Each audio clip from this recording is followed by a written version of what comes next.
Agenda. Hello and welcome to Australian Agenda. I'm Peter Van Onselen. Well, domestically at least, the big issue was of course the riots out of Villawood, the detention centre there. And we're going to be talking about that issue as well as of course the ongoing drama around the carbon tax with the Shadow Environment Minister Greg Hunt joining us out of Melbourne. And a little later in the program we'll be speaking to Labor power broker and Sports Minister Mark Arbib. Former Howard Government Chief of Staff, Chief of Staff to John Howard, I should say, Arthur Sinodinos will also be joining us for the panel discussion. Let me introduce the business editor from The Australian, Jeff Elliott, and editor-at-large from The Australian, Paul Kelly. Thanks for your company. Paul, I mentioned off the top Villawood. What does the riot mean for the Gillard government? I think this is a very serious problem for Julia Gillard. When Gillard became Prime Minister, she pledged to address the asylum seeker issue by creating an offshore processing centre in East Timor. That hasn't happened. Frankly, it's never likely to happen. The boat people still come. The detention centres are overcrowded. And now we've got riots and disturbances inside the detention centres. I think this is a sign of the failure of the Gillard government on one of the critical issues the Prime Minister said that she would address. I think public opinion will become more hostile to the boat people simply because what we've seen in recent days is people whose claims for refugee status have been rejected, resorting to riots and violence.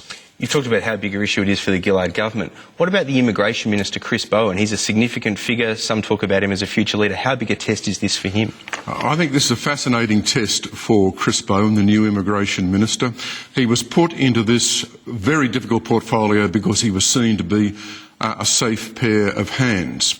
The task that Chris Bowen faces, of course, is to sort out what sanctions needs to be applied to those people who riot and are found to be guilty of criminal behaviour.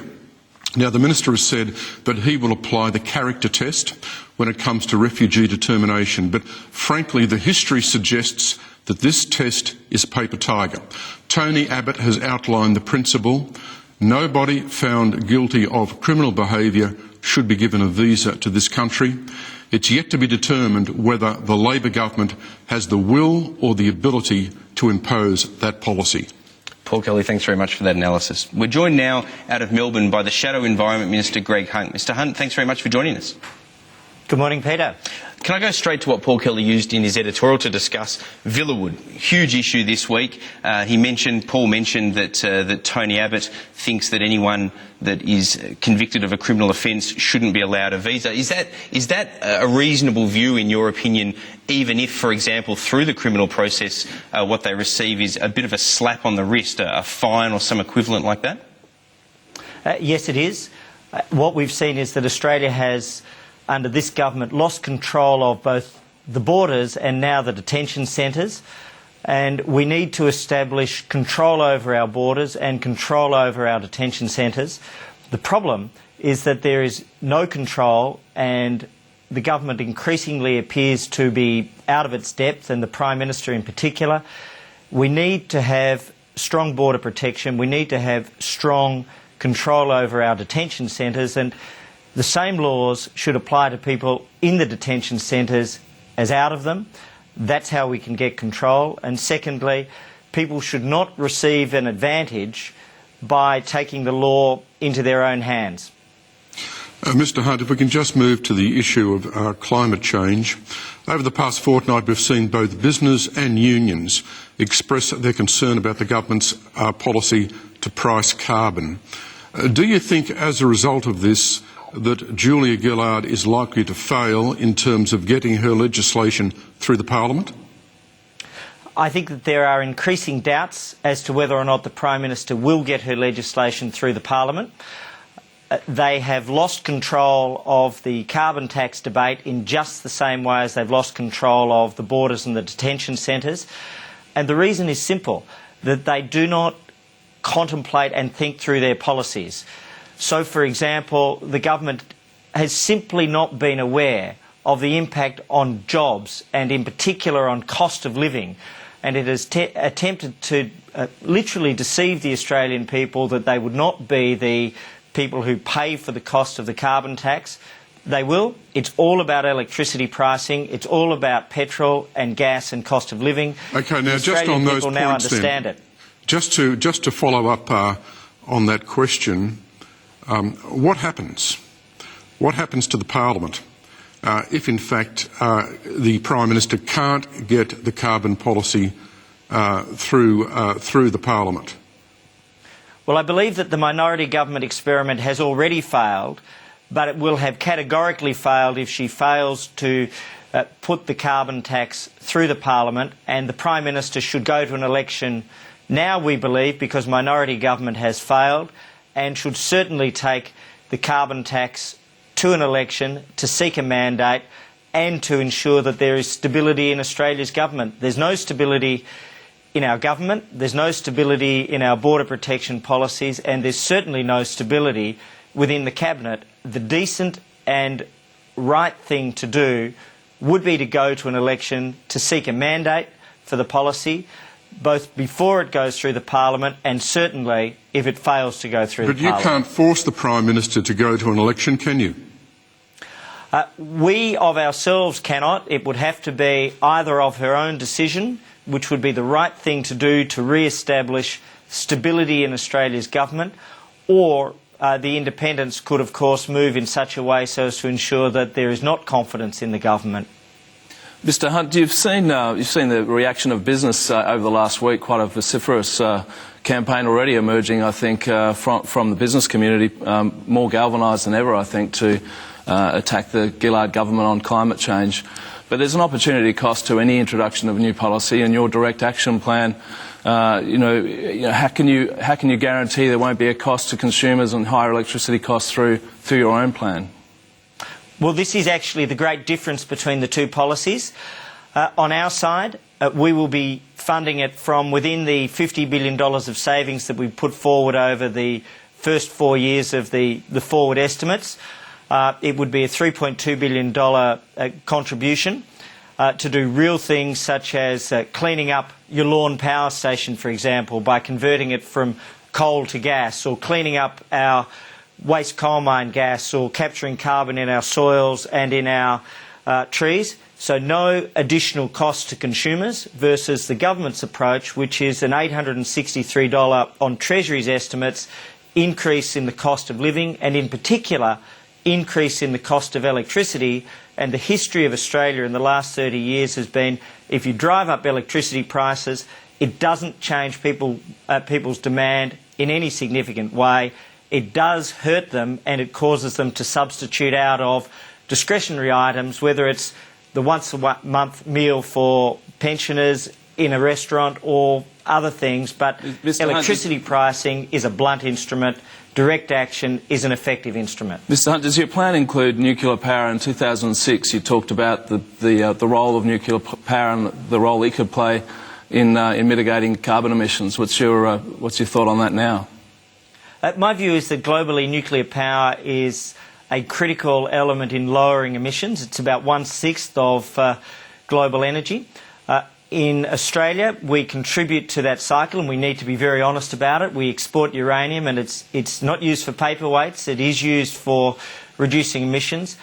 And I have no in-principle objection in Australia, but an absolutely firm view that we would need bipartisan support, or otherwise it could both rip communities apart, and secondly, there's always the sovereign risk of a future government changing the investment regime. So until there's bipartisan support, I don't see it happening in Australia.